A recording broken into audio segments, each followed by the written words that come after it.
You know what? Talk to you today about life and how we take things for granted. Now, I drive a cab for a living, and one thing I do, I pick up students in the morning, afternoon, and then I take them back home. And one such student I picked up the other day, young kid, about 12 years old. I ask these kids all these, when I meet them, I ask them questions. I say, what you like about school, what's your favorite subject, so on and so forth. So the kid says to me, he says, I like math. And I kind of perk up, I like math. And so I start showing him some stuff in math, and I show him how to multiply in the teens.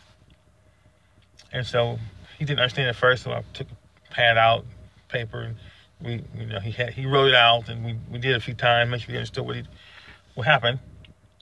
And he said, oh yeah, it was really good. So he left.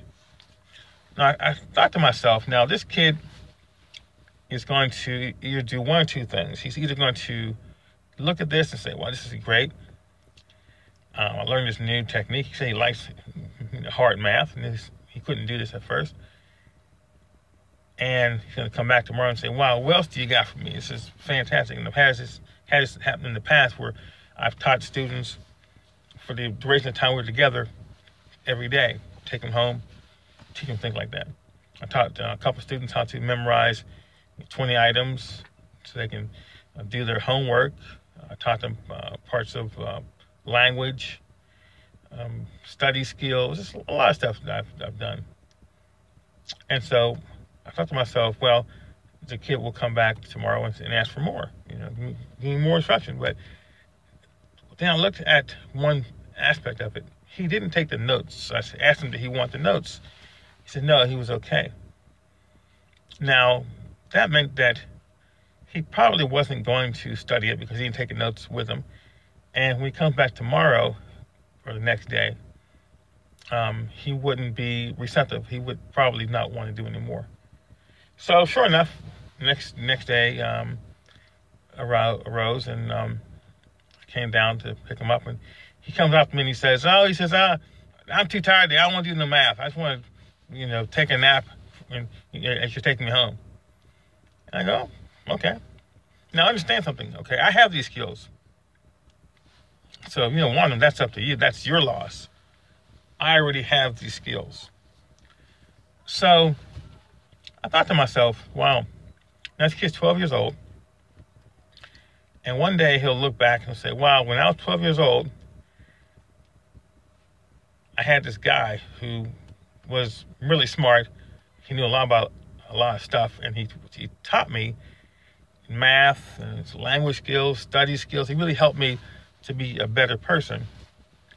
Or he could say to himself, wow, I met this guy when I was 12 years old, and he showed me something I knew. He was pretty smart, but I didn't take advantage of the time with him, and I just kind of let it go. I didn't ask for any help, and I didn't take it when he had to say he's being special.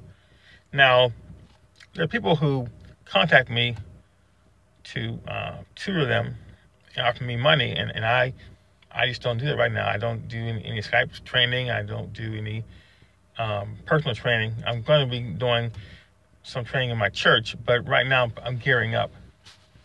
And so there are people who I know would love for me to, teach them, give them my time for money, but I just don't have time for it, or I don't want to take the time right now in my life. And when I start the Life Academy in my church, I won't even charge for it. But the point is, the time will be there, and I will give them something for the time that they show up.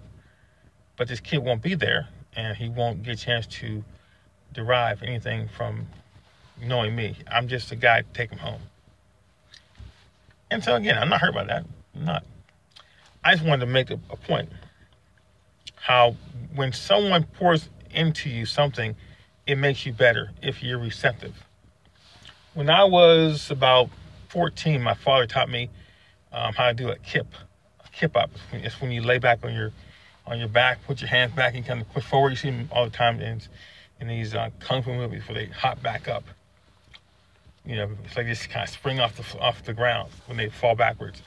And it's a pretty cool move. It's easy to learn, but it took time. My father came in and he showed me how to do it, and he said to me he would not let me leave until I did it properly, and I did it. And he never told me anything else in that particular vein.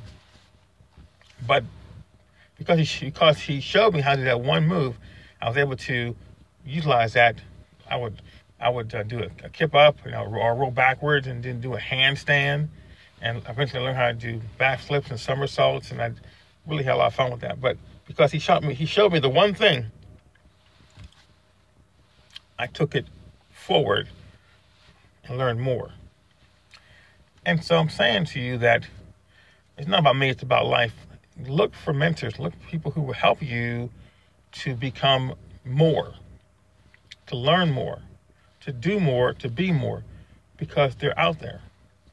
But if you as a young generation don't respect the older generation, you're going to think that they're, blasé, they're boring, and it's like you miss out. There is something to be said about living long, or living longer. If I have been around for 57 years, I know more than someone who's been around for 37 years. I've had more life experience. I've learned more things. And so I should be able to derive something that you should be able to get something out of. Just like if I meet someone in their 70s or 80s or beyond, they've lived longer than I. And so I want to learn from them. I want to learn about this thing. It's like what Prince says in his song, we're getting to this thing called life.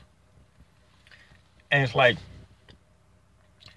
people think of life as being based on numbers. Like, I've been around for 20 years or 30 years or 40 years.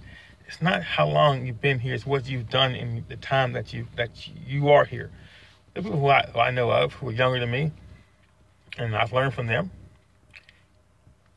There are people I know who are the same age as me, and I've learned from them. And there are those who are older than me, and I've taught them. So it's all about learning, sharing, especially now with YouTube and the internet in general. So don't take knowledge as being something that you just throw away and say it's benign or it's blasé. Benign is the wrong word. Benign really means it's non-threatening. Banal is a better word. Just, bland, and there's no effect to it. Let's learn from each other and let's share. And I think it's important that when you learn something, you immediately try to find someone to share.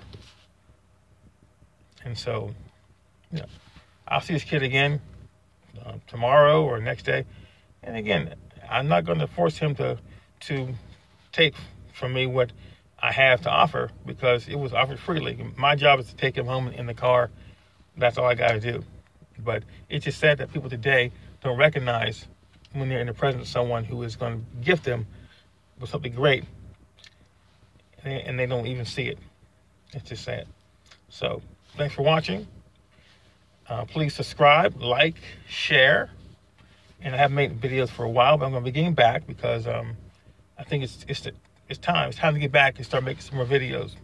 I got over 3,000 subscribers, and I should be there to give them what they expect from me. Some good teaching. So until then, have a great day.